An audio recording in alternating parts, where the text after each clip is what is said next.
Halo pemirsa, hadir bersama saya Sally Siregar. Kami akan memberikan update terkini mengenai peristiwa unik dan menarik yang kami rangkum dalam Kilas Mancanegara.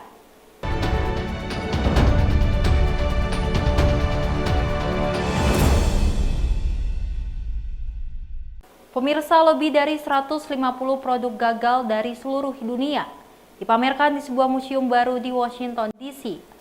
Meski gagal, banyak diantaranya yang membuka jalan bagi inovasi yang lebih baik dan lebih sukses. Kursi yang terinspirasi dari hula hoop ini seharusnya membantu Anda berolahraga di kantor, tetapi justru membuat orang pusing. Sepeda yang terbuat dari plastik ini bergoyang-goyang dan terjatuh saat digunakan. Wow, she really chews. Dan sebuah boneka yang didesain untuk mengunyah makanan plastik juga bisa menggigit jari anak-anak. Ini hanyalah beberapa contoh dari lebih dari 150 produk gagal yang saat ini dipamerkan di Museum of Failure, alias Museum Kegagalan di Washington. Samuel West adalah pendirinya. It's products and services that people who invested money and resources into them had very high expectations that good things would happen, and things did not turn out the way they'd planned. Objek-objek tersebut mewakili berbagai industri, mulai dari bencana di laut hingga moda transportasi yang tidak praktis, mahal, dan berbahaya.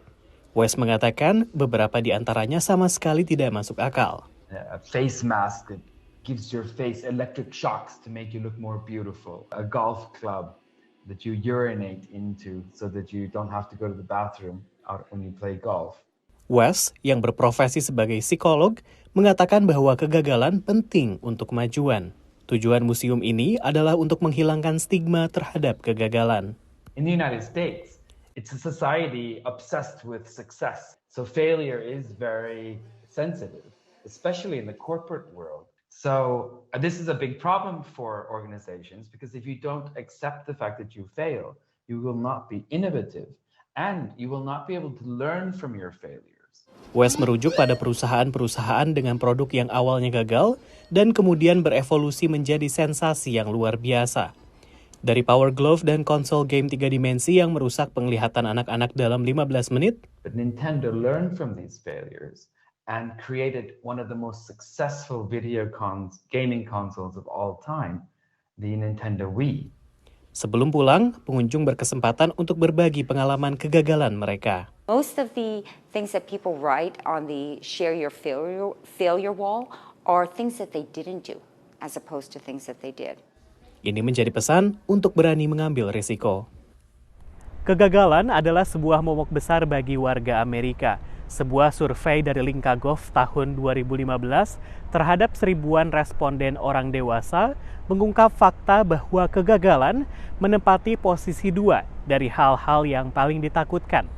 Di atas laba-laba, namun di bawah film horor. Dari Washington DC, saya Rio Tuasikal dan tim VOA. Membeli pakaian bekas hingga mendaur ulang kain bekas menjadi pakaian baru adalah tren di kota New York. Selain karena lebih terjangkau, tren ini juga berasal dari kesadaran muda-mudi yang semakin mawas terhadap dampak buruk fast fashion terhadap planet bumi. So this is a bunch of my scraps. I kind of have scraps everywhere. As you can see, my whole life is fabric scraps. Jonas King adalah desainer di Brooklyn yang menjahit dan mencat ulang, mengubah dan mendaur ulang pakaian. Orang-orang seperti Jonas disebut upcycler. Upcycle menghidupkan kembali barang-barang usang termasuk kain, kini menjadi salah satu tren ramah lingkungan terpopuler khususnya di New York City. Humans as a species are just making way too much stuff. We have in the world right now enough clothing to clothe the next 6 generations. And you got to think that clothing is not even distributed evenly throughout the world. It's all in the West. Jonas jatuh cinta pada tren slow fashion di sekolah. Slow fashion diproduksi dengan mempertimbangkan dampak produksi pakaian kepada manusia, lingkungan, dan juga hewan. Di kelas, Jonas mulai belajar menjahit jaket hoodie, lalu ikut kompetisi desainer muda. Ia juga menjadi relawan sebuah fashion show untuk anak-anak terkenal bernama Kid Super dan mendapatkan mesin jahit pertamanya sebagai hadiah. It's Singer heavy duty. You can see here, this is the sticker from the Kid Super show. Assembly line is what it was called. It was a show that was made out of all upcycled fabrics that people had donated from around the world. Jonas kuliah di New York Fashion Institute of Technology dan tinggal di Brooklyn, New York bersama teman-teman sesama seniman dan juga musisi. Selain mendapat bahan dari teman-teman, ia juga langganan tempat daur ulang di New York bernama Fab Scrap. Fab Scrap ini mengumpulkan 3,5 ton kain setiap pekannya. When things get sorted, you can see the loose fabric here, all the fabric scraps. We send them to a shredder, and this is the end result. This is called shoddy, and people use it to stuff pillows, stuff ottomans, stuff animals. Jonas juga mulai berkreasi mewarnai karyanya dengan bahan dari bunga dan juga dedaunan. Data Badan Perlindungan Amerika Serikat memperkirakan limbah pakaian di Amerika Serikat bertambah 2 kali lipat dalam 20 tahun terakhir menjadi 14 juta ton per tahunnya. Hal ini diperkirakan setara dengan emisi karbon dioksida 7,3 juta mobil. Demikian laporan tim VOA.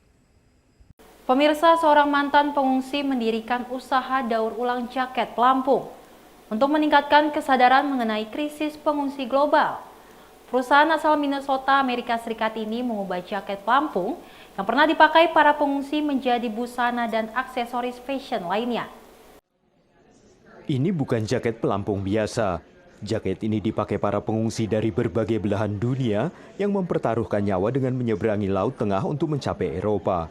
Jaket-jaket ini kini diubah menjadi koleksi fashion yang diproduksi oleh Epimonia, perusahaan asal Minnesota yang diluncurkan tahun 2018.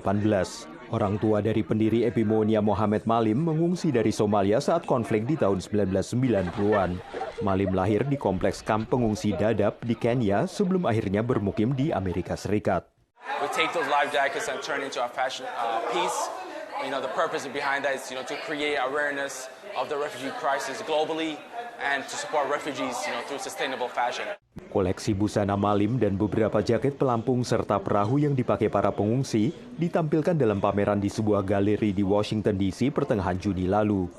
Ajang ini menampilkan seni instalasi dan juga puisi tentang kisah-kisah manusiawi dari krisis pengungsi di Laut Tengah. This exhibit basically is a moment where we respect and we honor the refugees fleeing. We tell the stories of the refugees that flee from the home country. Organisasi Internasional untuk Migrasi PBB atau IOM mengatakan Laut Mediterania merupakan salah satu jalur penyeberangan laut paling berbahaya di dunia. Rute ini telah merenggut lebih dari 20.000 nyawa sejak tahun 2014 menurut Direktur IOM. Dalam pameran ini, Malim berkolaborasi dengan penyair dan penulis Amerika keturunan Somalia, Elijah Barrow, yang dikenal dengan nama panggung Alaku. Menurutnya, tujuan acara ini adalah mendekatkan orang pada kisah-kisah pribadi. The new story of this type of journey is always just numbers. It's 9 people off the coast of this and 12 people off the coast of that, and you don't really understand who these people are or why they're driven to leave a country they call home. And so we really wanted to just, make this very tangible. Malim mengatakan ia berharap karya-karya fashionnya ini bisa mengungkapkan kisah perjalanan para pengungsi yang memakainya. Dari Arlington, Virginia, saya Helmi Yohanes dan tim VOA. Kaum perempuan di sebuah distrik di India memproduksi aneka kerajinan tangan dari daun pinus sebagai bagian dari program untuk menghasilkan pendapatan dan menekan risiko kebakaran hutan. Program ini berhasil memberdayakan warga sekaligus meningkatkan kesadaran lingkungan. Saat musim panas tiba, sekelompok perempuan di negara bagian Himachal Pradesh di India ini menyisir hutan terdekat untuk mengumpulkan daun-daun pohon pinus yang sudah rontok selama beberapa bulan terakhir. Mereka membawa pulang dan memakai aneka benang untuk mengikat daun-daun pinus ini menjadi berbagai produk kerajinan, seperti tempat pena, nampan, kotak roti, dan tatakan gelas. Di pegunungan ini, sebagian besar keluarga bergantung pada pertanian sederhana untuk mencari nafkah, dan pekerjaan ini menjadi sebuah anugerah.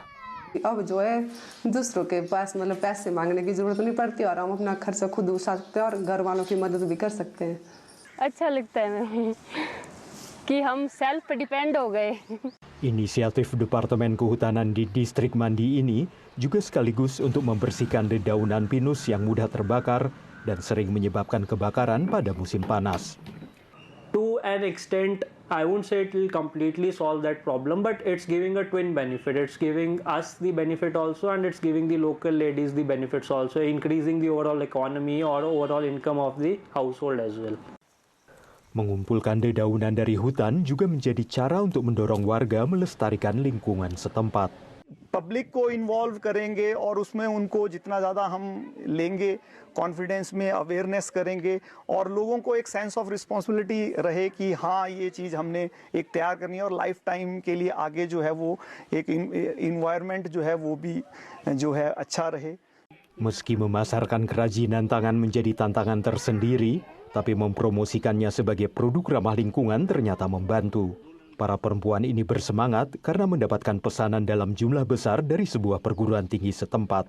तो उस वक्त हम 12-1 बजे सोते थे रात को और इनको बनाते रहते थे और दिन को भी बैठे रहते थे और 50 पेन स्टैंड हमने कंप्लीट किए 1 हफ्ते में. Motivasi mereka adalah untuk menghasilkan pendapatan dan meningkatkan rasa percaya diri. इससे हमें आमदनी भी मिल रही है और अपने बच्चों की पढ़ाई भी हम ठीक से कर पा रहे हैं.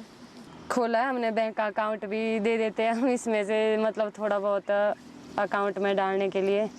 Di negara yang masih berjuang untuk menciptakan lapangan kerja terutama di wilayah terpencil, pekerjaan wirausaha seperti ini dipandang sebagai langkah maju. Dan itu sebabnya lebih banyak perempuan kini bersedia menjelajahi hutan untuk mengumpulkan dan memanfaatkan daun-daun pohon pinus ini. Dari Arlington, Virginia, saya Helmi Yohanes dan tim VOA. Pemirsa, melalui pekerjaan yang tak biasa dan tak banyak dilakoni orang karena dianggap menjijikan, Robert Samu-Samu diaspora Indonesia ini pun mendulang dolar. Pekerjaan membersihkan pipa WC yang mampet mungkin tampak sepele. Padahal selain memerlukan keahlian tersendiri, ini menjadi masalah yang cukup memusingkan bagi pemiliknya. Melalui perusahaan Tax Kingdom yang dirintis sejak tahun lalu, Robert pun menawarkan jasanya terutama ke sesama diaspora di kota Philadelphia. Kayak nanu-nanu, sungguhan, gitu ya? pas masuk ya, asin, kecut, waduh. Robert Samu-Samu tidak sedang menggambarkan rasa permen, melainkan rasa tinja yang muncrat ke wajahnya saat ia membetulkan pipa WC. Yang kedua, enggak sampai terasa, cuma nempel di pipi. Meski kesialan seperti itu kadang menimpanya, lelaki asal Ambon yang tinggal di Philadelphia ini senang melakoni pekerjaannya. Baunya itu menyengat. Tapi biasa, pikir, oh dolarnya enak. Sudah setahun terakhir ini, Robert yang datang ke Amerika tahun 1998 ini menjalankan usaha pembersihan pipa WC mampet. Sebenarnya ini usaha sampingan selain pekerjaan tetapnya sebagai teknisi perawatan di perusahaan percetakan. Di tempat kerja saya sama teman-teman di kerjaan bilang kalau masalah ini gini. Terus dia bilang, "Lah opo kon? Wis duwe iku wis cobalah. Buka otak Kingdom ae." Terus saya bilang, "Kok bagus juga ini." Dia bilang, Kingdom. Iya ya. Kan urusannya sama kotoran-kotoran. Seminggu setelah usahanya dibuatkan halaman Facebook dan Instagram, para pelanggan memanggilnya. Kini seminggu ia dapat order pekerjaan 2-3 tempat. Sebagian besar pelanggannya diaspora Indonesia yang tinggal di Philadelphia seperti Liana Handoko. Baik orangnya baik, terus cepet tanggap. Terus pokoknya orang perlu kasih tahu. Namaku katanya, iya. Terus kartumu nama mana? Saya dikasih kartu nama, Tai Kingdom. Linda, istri Robert, mendukung suaminya dengan promosi di Facebook. Namun, Linda tidak mau dekat-dekat suaminya saat pulang kerja dari membersihkan pipa mampet sebelum ia mandi. Yang terpenting habis mandi kita dapat setoran. Itu penting ya. Iya. Semua istri kan paling seneng kalau ada setoran. Penghasilan tambahan dari usaha ini lumayan besar. Tapi jangan dikira ini pekerjaan mudah. Sebelum menerjuni pekerjaan ini, Robert berpengalaman di dunia pertukangan, termasuk instalasi pipa. Saya kok punya pengalaman gitu loh, ada kayak punya dasarnya, dari plumbing dasarnya itu ada gitu. Jadi saya berani. Sebab kalau saya nggak punya dasar, saya nggak berani ngelakuin yang ini. Sebab gimana? Nanti kalau saya ngerusain pipa orang, harus tanggung jawab. Dan yang paling penting, kata Robert, harus tahan jijik dan bau tak sedap yang menyengat hidung. Dari Philadelphia, Supriyono, Alam Burhanan, dan Rere Wahyudi, VOA. Sebuah lagu yang dibuat dengan kecerdasan buatan bisa mengecoh para penggemar musik yang mengira lagu itu diciptakan penyanyi terkenal. Menurut pakar, pesatnya perkembangan ini membuat industri musik perlu memutuskan bagaimana cara menyikapi musik AI. Dari lirik, irama hingga suara, sebuah lagu yang diposting TikToker anonim Ghostwriter 977 terdengar seperti musisi besar Drake and The Weeknd.